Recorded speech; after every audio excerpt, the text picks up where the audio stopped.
Hello, നമസ്കാരം. എൻ്റെ പേര് ജിൻസി ജോയ്. ഞാൻ മന്ദസ് ഇൻസ്റ്റിറ്റ്യൂട്ട് ഓഫ് പാരാമെഡിക്കൽ ആൻഡ് മാനേജ്മെൻറ്റിലൊരു ഫാക്കൽറ്റിയാണ്. നമ്മളുടെ പാരാമെഡിക്കൽ കോളേജ് 20ഓളം കോഴ്സുകൾ നമ്മൾ ഓഫർ ചെയ്യുന്നുണ്ട്. ആ കോഴ്സുകളിൽ ഒരു കോഴ്സാണ് ഒപ്താൽമിക് അസിസ്റ്റൻ്റ് എന്ന് പറഞ്ഞാൽ, ഡിപ്ലോമ ഇൻ ഒപ്താൽമിക് അസിസ്റ്റൻറ്റ്. ഈ ഒപ്താൽമിക്, നിങ്ങളൊക്കെ ഒപ്റ്റോമെട്രിയെ കുറിച്ച് കേട്ടിട്ടുണ്ടായിരിക്കും. ഒപ്റ്റോമെട്രി ഡീൽ ചെയ്യുന്നതാണ് കണ്ണുകളുമായിട്ട്. ഒപ്താൽമോളജിസ്റ്റ് എന്ന് നമ്മൾ ആരാന്ന് ചോദിക്കാൻ നമുക്കറിയാം, അതൊരു ഐ സ്പെഷ്യലിസ്റ്റ് ആണ്. ഈ ഒപ്താൽമിക് അസിസ്റ്റൻ്റ് എന്ന് വെച്ചാൽ ഒരു ലൈസൻസ്ഡ് ഒപ്താൽമോളജിസ്റ്റിൻ്റെ അണ്ടറിലാണ് വർക്ക് ചെയ്യുന്നത്, അല്ലെങ്കിൽ ലൈസൻസ്ഡ് ഒപ്താൽമോളജിസ്റ്റിൻ്റെ സൂപ്പർവിഷനിലാണ് വർക്ക് ചെയ്യുന്നത്. അവരുടെ ഏറ്റവും വലിയ റോളാണ് വരുന്ന പേഷ്യൻസിൻ്റെ കണ്ണുകൾ ടെസ്റ്റ് ചെയ്യുക, അതിനെ ഡയഗ്നൈസ് ചെയ്യുക. ഇപ്പോൾ നമ്മൾക്കറിയാം, നമ്മളൊരു പനി വന്നൊക്കെ നമ്മൾ ഹോസ്പിറ്റലിൽ പോകുമ്പം ആദ്യം എന്താണ് പറയുന്നത്, ബ്ലഡ് ടെസ്റ്റ് ചെയ്യുക എന്ന് പറയും. അതുപോലെയാണ് നമ്മുടെ കണ്ണിന് എന്തെങ്കിലും കുഴപ്പം, അല്ലെങ്കിൽ കണ്ണിന് വേദനയായിട്ടോ ഒക്കെ നമ്മൾ ഹോസ്പിറ്റലിൽ പോകുമ്പം ആ ഡോക്ടർ പറയുന്നതാണ് കണ്ണുകൾ ടെസ്റ്റ് ചെയ്യാൻ പറയും. ഇപ്പോൾ നമുക്ക് കാഴ്ചക്കുറവുണ്ടെങ്കിൽ പോലും നമ്മൾ ഹോസ്പിറ്റലിൽ പോകുമ്പോൾ ഡോക്ടർ പറയുന്നത് എന്താണ്, കണ്ണുകളൊന്ന് ടെസ്റ്റ് ചെയ്തിട്ട് വാ. ഈ ടെസ്റ്റ് ചെയ്യുന്ന ആളാണ് ഒപ്താൽമിക് അസിസ്റ്റൻ്റ് എന്ന് നമ്മൾ പറയുന്നത്. അവർ കണ്ണുകളുടെ ഫ്രീക്വൻസി ലെവലാണ് ചെക്ക് ചെയ്യുന്നത്. ഇപ്പോൾ നമ്മൾ കണ്ണിന് കാഴ്ചക്കുറവുണ്ട്, നമുക്ക് കണ്ണിനൊക്കെ മങ്ങൽ തോന്നുന്നുണ്ട്. അങ്ങനെയുള്ളപ്പോൾ നമ്മൾ ഹോസ്പിറ്റലിൽ പോകുമ്പം ആ ഡോക്ടർ പറയും കണ്ണിന് ചെക്ക് ചെയ്തിട്ട് വരാൻ പറയും. കണ്ണ് ചെക്ക് ചെയ്യാൻ പറയുമ്പം ആ ഒപ്റ്റോമെട്രിസ്റ്റ് അല്ലെങ്കിൽ ആ നിൽക്കുന്ന ഒരാൾ നമ്മളുടെ കണ്ണിൻ്റെ, നമ്മൾ ഈ കണ്ണ് ചുമ്മാ നോക്കുക, കണ്ണ് നോക്കുകയല്ല, കണ്ണിൻ്റെ കാഴ്ചയുടെ അളവാണ് അവരതിലൂടെ ടെസ്റ്റ് ചെയ്ത് അറിയുന്നത്.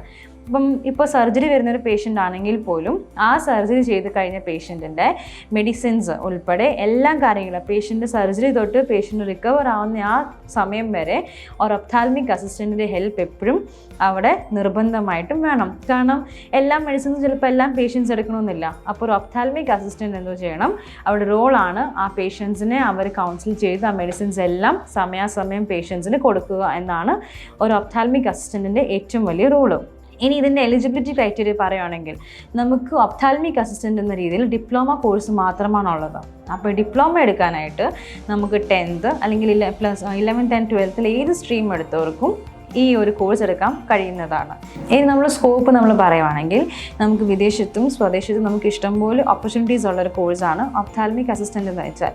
നമുക്കറിയാം, ഈ കണ്ണാടി കടകളൊക്കെ നമ്മൾ കണ്ടിട്ടുണ്ടായിരിക്കുമല്ലോ. ഈ കണ്ണാടി കടയിലേക്ക് നമ്മൾ കണ്ണാടിക്ക് മേടിക്കാൻ പോകുമ്പം കണ്ണിൻ്റെ പവറാണ് നമ്മളുടെ ലെൻസിൻ്റെ പവറായിട്ട് ഇൻവോൾവ് ചെയ്ത് നമുക്ക് കിട്ടുന്നത്, അല്ലെങ്കിൽ അത് രണ്ടും സെയിം ആയിട്ടാണ് നമുക്ക് കിട്ടുന്നത്. അതെന്തുകൊണ്ടാണെന്ന് വെച്ചാൽ, ഈ കണ്ണാടിയുടെ പവർ നമ്മളുടെ കണ്ണിൻ്റെ പവറിനേക്കാളും കൂടിയാലും അല്ലെങ്കിൽ നമ്മളുടെ കണ്ണിൻ്റെ പവറിനേക്കാളും കുറഞ്ഞാലും നമ്മളുടെ കണ്ണുകൾക്ക് തന്നെയാണ് ദോഷമായിട്ട് വരുന്നത്. അത് കറക്റ്റായിട്ട് കൃത്യമായി ചെയ്യുന്ന ഒരാളാണ് ഈ ഒപ്താൽമിക് അസിസ്റ്റൻ്റ് എന്ന് പറഞ്ഞാൽ. കുഞ്ഞു കുഞ്ഞു കണ്ണുകളുടെ ക്ലിനിക്കുകളുണ്ട്. ഇവിടെയും നമുക്ക് ഒപ്താൽമിക് അസിസ്റ്റൻറ്റിനെ കാണാം. കാരണം ഒരു ഡോക്ടറിനെ കാണിച്ചതിൻ്റെ ശേഷം നമ്മൾക്ക് ബ്ലഡ് ടെസ്റ്റ് ചെയ്യുന്ന പോലെ തന്നെ കണ്ണുകളിലും ടെസ്റ്റ് ചെയ്യണം. ഈ കണ്ണുകൾ ടെസ്റ്റ് ചെയ്യുന്ന റോളാണ് ഈ ഒപ്താൽമിക് അസിസ്റ്റൻസിന് ഉള്ളത്. ഇനി സർജറി ചെയ്യുന്ന പോർഷൻസിലാണെങ്കിൽ പോലും ആ സർജറി റൂം എല്ലാം പ്രിപ്പയർ ചെയ്ത് കൊടുക്കുന്നതും ഇവരുടെ റോളാണ്. അത് നമുക്ക് ചില ഹോസ്പിറ്റൽസിലൊക്കെ നമുക്ക് നല്ല സ്കോപ്പുള്ളൊരു കാണാൻ കഴിയുന്നതാണ്. ഇനി ഇന്ത്യൻ സബ്ജക്ട്സ്, ഇതിന് കുറച്ച് സിലബസ് ഉണ്ട്. ആദ്യം നമ്മൾ പഠിക്കേണ്ടതാണ് അനാറ്റമി ആൻഡ് ഫിസിയോളജി.